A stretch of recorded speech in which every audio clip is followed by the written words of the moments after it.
रोखठोक, बेधडक आणि नेमक्या घडामोडींचा अचूक वेध घेणारं एकमेव विजनरी बातमीपत्र विन टीव्ही मराठी.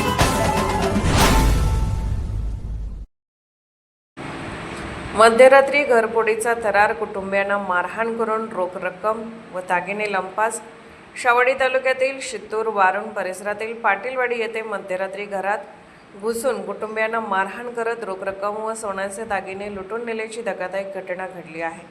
या प्रकरणी 8 अज्ञात आरोपी विरुद्ध शावडी पोलीस ठाण्यात गुन्हा दाखल करण्यात आला असून पोलीस आरोपींचा शोध घेत आहेत. पोलिसांकडून मिळालेल्या माहितीनुसार मंगळवारी पहाटे सुमारे 2:15 वाजण्याच्या सुमारास पांढऱ्या रंगाच्या अल्टो आणि स्विफ्ट कारमधून आलेल्या अंदाजे 25 ते 30 वयोगटातील 8 अज्ञात व्यक्तींनी पाटीलवाडी येथील एका घरात जबरदस्तीने प्रवेश केला. घरात घुसल्यानंतर आरोपींनी कुटुंबियांना धमकावत काट्या, लोखंडी पाढे आणि इतर हत्यारांच्या साहाय्याने बेदम मारहाण केली. या हल्ल्यात दादासो रामचंद्र पाटील आणि त्याची आई आनंदी रामचंद्र पाटील जखमी झाली असून त्यांच्यावर उपचार करण्यात आले आहेत.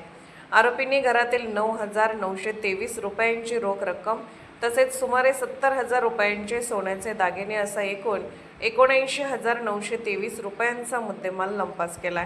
घटनेनंतर आरोपी दोन्ही वाहनातून पसार झाले. माहिती मिळताच शावडी पोलीस ठाण्याचे पोलीस निरीक्षक राजेंद्र सावंत्रे, पोलीस उपनिरीक्षक अतुल सोनोने तसेच पोलीस पथकाने घटनास्थळी धाव घेत पंचनामा केला.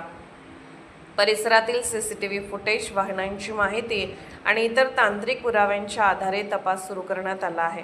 या घटनेमुळे शित्तूर वारुण परिसरात भीतीचे वातावरण निर्माण झाले असून ग्रामीण भागात वाढत्या गुन्हेगारीच्या पार्श्वभूमीवर पोलीस गस्त वाढवण्याची मागणी नागरिकांकडून करण्यात येत आहे. दरम्यान या प्रकरणी भारतीय न्याय संहिता BNS 2023 मधील कलम 310(2) व 311 अन्वये शावडी पोलीस ठाण्यात गुन्हा दाखल करण्यात आला असून पुढील तपास सुरू आहे. विन टीव्ही मराठीसाठी शावडीहून नथुराम डवरे.